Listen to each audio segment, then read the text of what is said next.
Good morning, everyone. I hope you're doing well. It's great to see you. We're ready to continue our Wayside School's Falling Down chapter book. We're on chapter 3, BB's baby brother. Mrs. Jules asked Damon to pass back the homework. BB Gunn waited nervously. Except for art, her grades had not been very good lately. If she didn't start bringing home better grades, her parents said they would not let her stay up past midnight. She did her best artwork after midnight.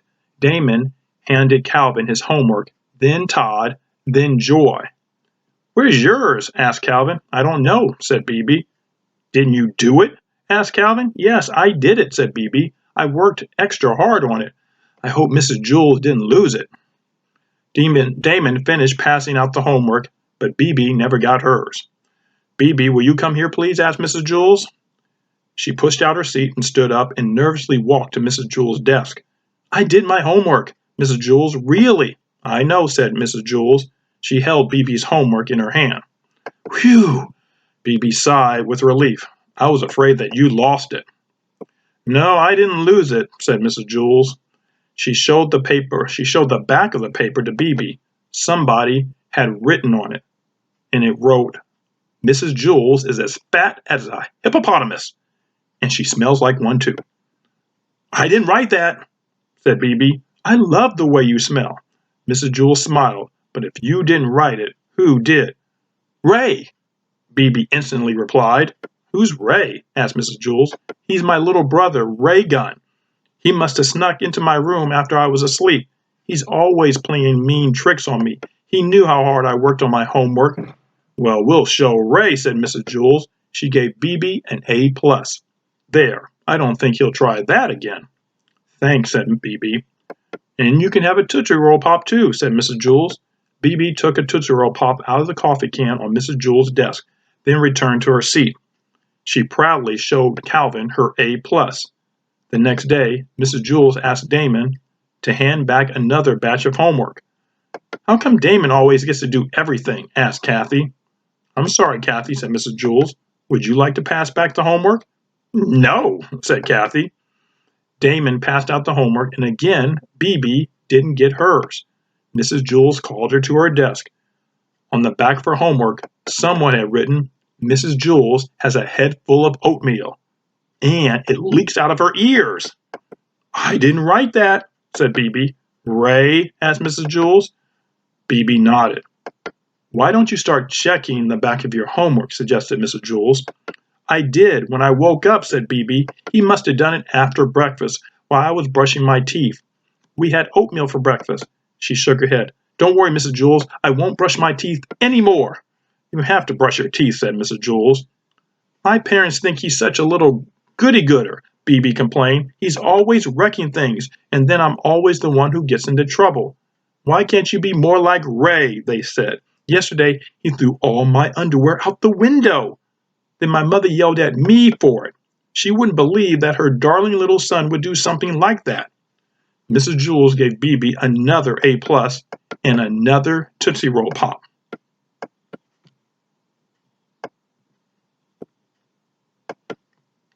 Had to turn the page. For Friday, everyone had to write a report and read it to class. BB wrote her report about George Washington. She stood at the front of the room and read it out loud. George Washington never told a lie. Not like Mrs. Jules. She lies all the time. That's why her nose is so big, and she snores when she sleeps. So Mr. Jules has to wear earplugs. All the children started to laugh. BB stopped reading. "What's so funny?" she asked. "Come here," said Mrs. Jules. BB shrugged and walked to Mrs. Jules' desk. Mrs. Jules showed her what she had just read. "Did I just read that out loud?" BB asked. Mrs. Jules nodded. "I was just reading it," BB said. "I wasn't listening." "It was Ray again, wasn't it?" asked Mrs. Jules. "It had to be," said BB. "Yesterday, he put toothpaste in my socks. Then my mother got mad at me for making a mess and wasting toothpaste." BB got another A+ on her report, and then she got another Tootsie Roll Pop. After school, Mrs. Jules called BB's mother on the phone. "Hello, Mrs. Gunn? This is Mrs. Jules from Wayside School." "What's BB done now?" asked Mrs. Gunn. "Bebe hasn't done anything wrong," said Mrs. Jules. "She's a wonderful girl." "Well, that's a surprise," said Mrs. Gunn. "She's always causing trouble at home." "I wanted to talk to you about that," said Mrs. Jules. "I think you're being unfair to Bebe.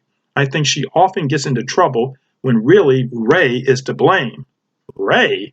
asked Mrs. Gunn. "Yes, I know you think he's a perfect son," said Mrs. Jules, "but some children are good sons and some have struggles." "Yeah, that sounds like Bebe," said Mrs. Gunn. "I'm not talking about Bebe. I'm talking about Ray." "Ray?" asked Bebe's mother.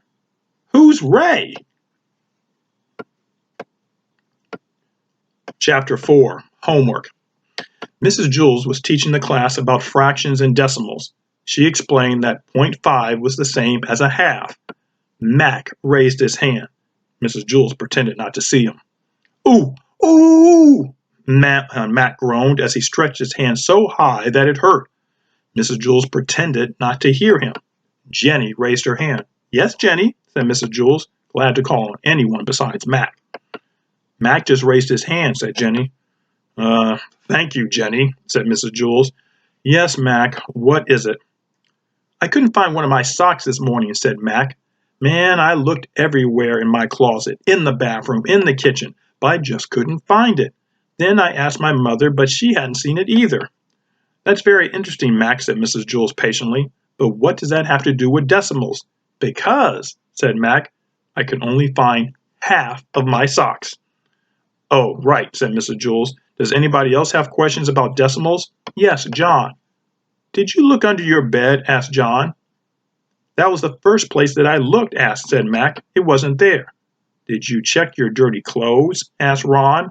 "Maybe it was never washed." "I checked that too," said Mac. "Do you have a dog?" asked Bebe. "Maybe your dog took it." "No, my dog doesn't wear socks," said Mac. "Why don't you just put on a different sock?" asked Allison. "Even if it didn't match." "I thought of that," said Mac. "See, but then if I wore a sock that didn't match, I'd be left with one sock of that color for tomorrow. And then if I wore that sock, I have to have a sock that didn't match with that one. And so on for the rest of my life, I would never be wearing matching socks again." "Well, be that as it may," said Mrs. Jules, "we really need to get back to the decimals. Yes, Stephen." "Once I had both my socks on," said Stephen, "but I wasn't wearing my shoes. My mom had just waxed the floor too. I slid all around like I was skating. It was a lot of fun until I fell against the kitchen table and broke 2 dishes. But I got into trouble." "What's that got to do with my socks?" Max asked impatiently. Stephen just shrugged. "Did you ever find your other sock?" asked Leslie. "Yep," said Mac, "but you'll never guess where." "In the refrigerator." He held out his arms in bewilderment. "How did it get there?" No one knew. "See, here it is," said Mac. He climbed on top of his desk so everyone could see his feet. He pointed to his left foot and said, "This is the sock I had from the beginning." He pointed to his right foot, and "This is the sock I couldn't find." His socks were red with gold lightning bolts down the side. "Ooh, hot socks," said Mauricia. "No, it was kind of cold after being in the refrigerator," Max said, still standing on the desk. "I made up a song while I was looking for it. Do you want to hear it?"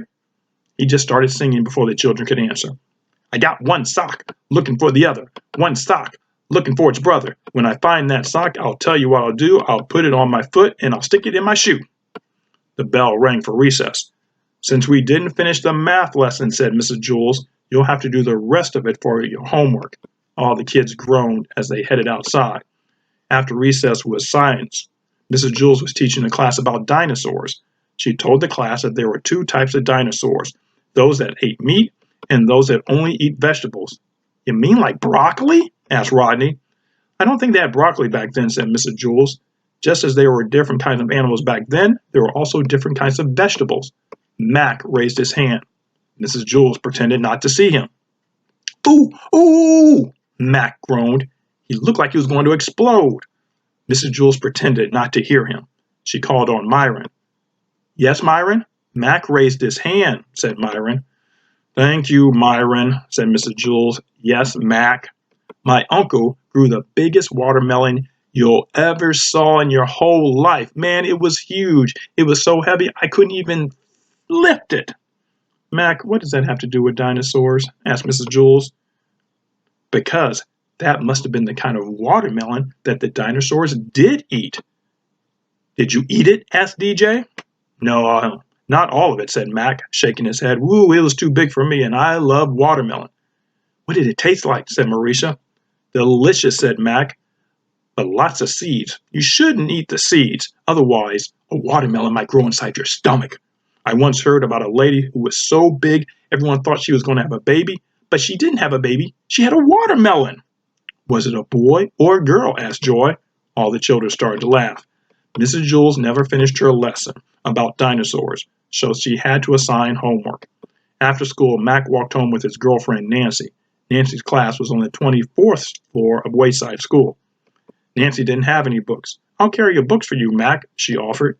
Mac gave Nancy his books. Don't you have any homework? He asked. She shook her head no. Man, it's unfair. Mrs. Jules assigns more homework than any other teacher in Wayside School. Have a great rest of the day, and we will talk tomorrow.